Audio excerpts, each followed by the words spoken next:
தமிழ் வெற்றிலை சமையலுக்குள்ளே போகலாம் வாங்க. நம்மளோட சேனலை நீங்கள் ஃபஸ்ட் டைமாக பார்க்குறீங்க அப்படின்னா சப்ஸ்கிரைப் பண்ணுங்கள். பக்கத்தில் இருக்க பெல் சிம்பிளை கிளிக் பண்ணிடுங்க. ஆல் பட்டனையும் செலக்ட் பண்ணி விட்டுருங்க ஃப்ரெண்ட்ஸ்.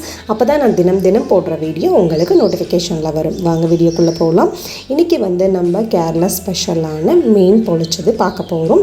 ரொம்ப சூப்பராக இருக்கும் இந்த டேஸ்ட்டு. கண்டிப்பாக அதை ட்ரை பண்ணுங்கள். இதை எப்படி பண்ணுறதுன்னு சொல்லிட்டு நம்ம பார்க்கலாம். இன்றைக்கி நான் 3 மீன் எடுத்திருக்கேன். 3 மீனுக்கு உண்டான அளவுகள் தான் இன்றைக்கி நான் சொல்ல போகிறேன். அது நீங்கள் எடுக்கிற மீனோட அளவுக்கு தகுந்த மாதிரி அதிகம் பண்ண கம்மி பண்ண செஞ்சுக்கோங்க.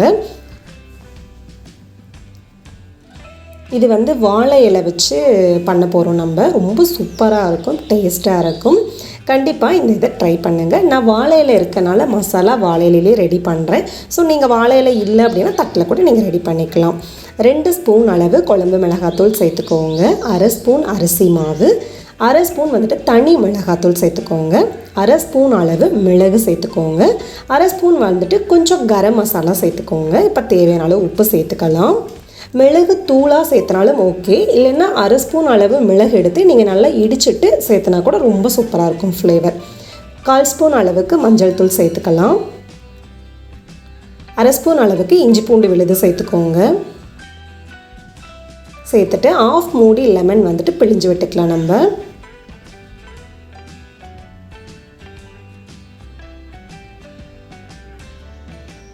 1/2 மூடி லெமன் பிழிஞ்சாச்சு. அதுக்கப்புறம் இப்போ நம்ம கலந்து விட்டுக்கலாம். இப்போ இது பிசையில் தண்ணி ரொம்ப கொட்டிடாமல் கொஞ்சம் கொஞ்சமாக தெளிச்சிட்டு பிசைங்க. ரொம்ப இலக்கமாகவும் இருக்கக்கூடாது, ரொம்ப திக்காகவும் இருக்கக்கூடாது.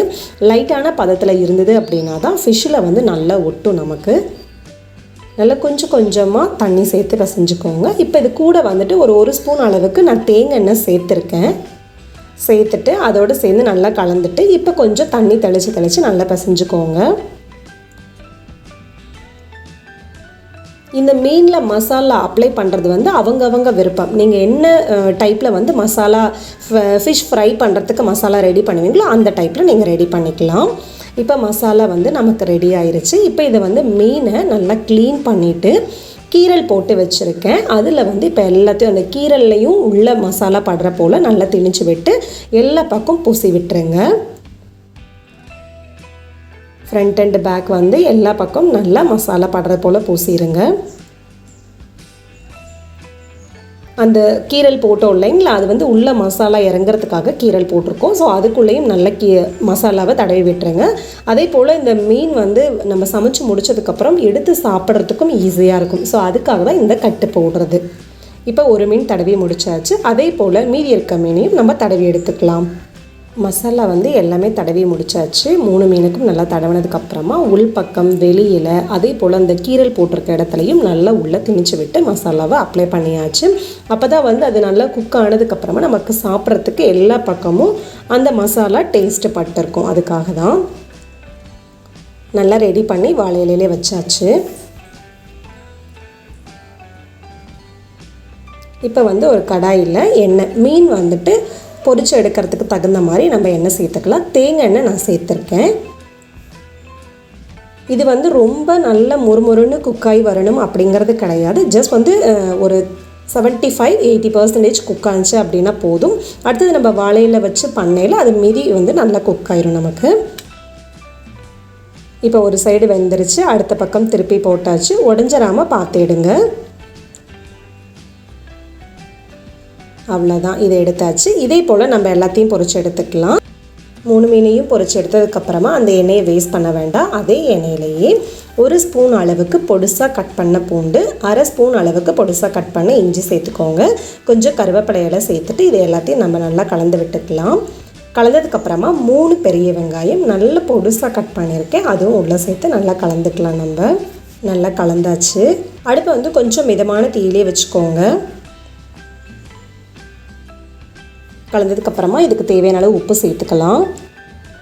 மீன் பொரிக்கையில் ஆல்ரெடி நம்ம உப்பு சேர்த்துருக்கோம். ஸோ அதனால் கொஞ்சம் மட்டும் போட்டுக்கோங்க. பேலன்ஸ் பத்தலை அப்படின்னா கூட அப்புறம் நம்ம சேர்த்துக்கலாம். கலந்ததுக்கப்புறமா இஞ்சி பூண்டு விழுது ஒரு 1/2 டீஸ்பூன் அளவுக்கு சேர்த்துக்கோங்க. சேர்த்துட்டு இப்போ இது எல்லாத்தையும் நல்லா நம்ம கலந்துக்கலாம். கலந்து முடிச்சதுக்கப்புறமா மசாலா ஆட் பண்ணிக்கலாம். 1/4 ஸ்பூன் அளவுக்கு கரம் மசாலா, 1 ஸ்பூன் நீங்கள் குழம்பு மிளகாத்தூள் போட்டுக்கோங்க. நான் வந்து குழம்பு மிளகாத்தூளில் வந்துட்டு மல்லி, மிளகாய், ஜீரகம் அரைச்ச மிளகாத்தூள் போட்டிருக்கேன். அது இல்லை அப்படின்னா நீங்கள் தனி மிளகாத்தூள், மல்லித்தூள், ஜீரகத்தூள் ஆட் பண்ணிக்கோங்க. கலருக்காக வந்துட்டு 1/2 ஸ்பூன் வந்துட்டு காஷ்மீரி சில்லி பவுடர் சேர்த்துருக்கேன். அது வந்து ஆப்ஷனல் தான், தேவைன்னா நீங்கள் சேர்த்துக்கலாம், இல்லைன்னா ஸ்கிப் பண்ணிடுங்க. இப்போ சேர்த்துட்டு இது எல்லாத்தையும் நல்லா கலந்துக்கலாம். கலந்ததுக்கப்புறமா 2 தக்காளி மீடியம் சைஸ் அளவு நல்ல பொடுசாக கட் பண்ணியிருக்கேன், அதுவும் சேர்த்து உள்ளே நல்லா கலந்துக்கலாம். நல்லா வந்துட்டு தண்ணி எதுவும் தெளிச்சிடாதீங்க, தக்காளியில் இருக்க தண்ணியே போதும் நமக்கு. நல்லா வந்துட்டு தொக்கு பதம் வரணும், அந்தளவு நல்லா குழைவாக வேக வச்சிடணும். நல்லா கலந்து விட்டுட்டே இருங்க, அடி ஒட்டாமல் பார்த்துக்கோங்க. அடுப்பு கொஞ்சம் மிதமான தீயில் வச்சுக்கோங்க. இப்போ இது வந்து நல்லா ரெடி ஆயிடுச்சு, அதை எடுத்துடலாம். இப்போ வந்து வாழை இலையில தான் நம்ம ஃபிஷ் வந்துட்டு கட்டி ரோஸ்ட் பண்ண போகிறோம். ஸோ அதனால் நம்ம அப்படியே பண்ணோம் அப்படின்னா இலை வந்து கிழிஞ்சிரும். ஸோ அதுக்காக லைட்டாக வந்து நம்மளோட நெருப்பில் வாட்டினீங்க அப்படின்னா இலை வந்து சாஃப்ட் ஆயிரும். நம்ம மடக்கிற ஷேஃபுக்கு இலை அழகாக மடங்கி வரும். இது எல்லாத்துக்கும் தெரியும், ஸோ இருந்தாலும் நான் சொல்லியிருக்கேன். ஸோ கவனமாக செய்யுங்க, இலை உடஞ்சிருச்சுன்னா அந்த ஃப்ளேவர் எல்லாம் வெளில வந்துடும். இப்போ வந்து வாழையிலே நல்லா ஹீட் பண்ணதுக்கப்புறமா மேலால் தேங்காய் சேர்த்துக்கோங்க. பொடிசாக கட் பண்ண இஞ்சி, பூண்டு சேர்த்துட்டு கருவேப்பிலை கொஞ்சம் சேர்த்துக்கலாம். சேர்த்ததுக்கப்புறமா நம்ம ரெடி பண்ணி வச்ச தக்காளி கிரேவி அதையும் மேலால் அப்ளை பண்ணிக்கலாம். இப்படி பரவலாக சேர்த்துக்கோங்க. நீங்கள் நான் வந்து 3 மீன் எடுத்திருக்கேன், 3ஐயும் ஒன்றா தான் நான் செய்ய போகிறேன். ஸோ நீங்கள் தனித்தனியாக செய்கிற மாதிரி இருந்தால் அதுக்கு தகுந்த மாதிரி நீங்கள் மசாலாவை ஸ்ப்ளட் பண்ணிக்கோங்க. கீழே தக்காளி கிரேவி நல்லா கீழே அப்ளை பண்ணதுக்கப்புறமா மேலே வந்துட்டு மீனை வச்சாச்சு. மீனை வச்சதுக்கப்புறமா மீன் மேலே மீதி இருக்க மசாலா எல்லாத்தையும் மீன் மேலே நல்லா ஃபுல்லாக படுறது போல் அப்ளை பண்ணி விட்டுருங்க. எல்லாம் மீன் வந்து நல்லா சொட்டை இல்லாமல் எல்லா பக்கம் மேலால் அப்ளை பண்ணிட்டு திருப்பி கொஞ்சம் மேலால் பூண்டு, பொடிசாக கட் பண்ண பூண்டு, கொஞ்சம் இஞ்சி, அதுக்கப்புறம் கொஞ்சம் கருவேப்பிலையெல்லாம் சேர்த்துக்கோங்க. இது வந்து ஆப்ஷனல் தான், நீங்கள் தேவைன்னா சேர்த்துக்கலாம், இல்லைன்னா ஸ்கிப் பண்ணிடுங்க. மசாலா மீன் கூட வச்சு பண்ணிக்கலாம். இப்படி சேர்த்தி பண்ணையில் அந்த கருவேப்பிலை அந்த பூண்டோட ஃப்ளேவர் வந்து ரொம்ப சூப்பராக இருக்கும். அதுக்காக தான் இப்போ இதை வந்து இலையை நல்லா மூடியாச்சு. மேலே திருப்பி ஒரு இலையை வச்சு நல்லா மூடி விட்டு கட்டி விட்டுறணும். இது வந்து நீங்கள் த்ரெட்டில் கட்ட வேண்டாம், இந்த வாழை நார் இருக்கு இல்லைங்களா, அதுலேயே நம்ம த்ரெட்டாக பண்ணி கட்டிக்கலாம், அதுதான் நல்லாயிருக்கும். இப்போ இது நல்லா பொட்டணம் போல் நல்லா கட்டியாச்சு. கட்டினதுக்கப்புறமா தோசைக்கல் நல்லா ஹீட் பண்ணிக்கோங்க. நார்மலாக நீங்கள் தோசைக்கல்லில் இதுக்குன்னு ஏதாவது ஃபிஷ் ஃப்ரை, வாழைக்காய் ஃப்ரை அப்படி பண்ணுற தோசை தவா வச்சுருந்தீங்க அப்படின்னா அதில் வந்து நீங்கள் இந்த ரோஸ்ட்டையும் போட்டு வாழை இலை ஃபிஷ் வந்து போட்டு எடுத்துருங்க. நீங்கள் நார்மலாக யூஸ் பண்ணுற தோசைக்கல்லில் போட்டு எடுத்தீங்க அப்படின்னா அது கரெக்டாக உங்களுக்கு தோசை வருமா என்ன அப்படிங்கிறது தெரில. நான் இது வந்து இதுக்கு செப்பரேட்டாக ஃப்ரை பண்ணுறதுக்காகவே இந்த பேன் வச்சுருக்கேன். ஸோ அதை நான் நல்லா ஹீட் பண்ணிவிட்டு கொஞ்சம் கீழே தேங்காய் அப்ளை பண்ணிட்டு அது மேலே நம்ம ரெடி பண்ண அந்த வாழை இலையை உள்ளே வச்சாச்சு. வச்சுட்டு ஒன் சைடு வெந்துருச்சு, திருப்பி அடுத்த சைடு நான் திருப்பி விட்டுருக்கேன். இது வந்துட்டு நல்ல ஃப்ரண்ட் சைடு, பேக் சைடு அப்படின்னு ஒரு 10 நிமிஷம் 5 நிமிஷம் போல் நல்லா அடுப்பை கொஞ்சம் மிதமான தீயில் வச்சு நல்லா ஸ்லோவாக குக் பண்ணிவிடுங்க. அப்போ தான் நல்ல ஃபிஷ் வந்து குக் ஆகும். நம்ம பண்ண அந்த மசாலா ஃப்ளேவர் எல்லாமே அந்த ஃபிஷ்குள்ளே இறங்கியிருக்கும். எனக்கு இது வந்து ரெடி பண்ணுறதுக்கு 20லேருந்து 25 நிமிஷம் போல் ஆச்சு. அவ்வளோதான். இப்போ இதை வந்து அடிப்பக்கம் வெந்து ரெடி ஆயிடுச்சு. திருப்பி மேல் பக்கம் திருப்பி விடுங்க. இன்னும் ஒரு 5 நிமிஷம் போல் அப்படியே இருக்கட்டும். 5 நிமிஷம் ஆயிடுச்சு. நம்ம அடுப்பை ஆஃப் பண்ணிடலாம். ஆஃப் பண்ணிட்டு இதை வந்து பிளேட்டில் வச்சிடலாம். அழகாக தட்டில் வச்சு நல்லா சூடாக பரிமாறலாம். இந்த வாழை நாரெல்லாம் கட் பண்ணி எடுத்துடலாம்.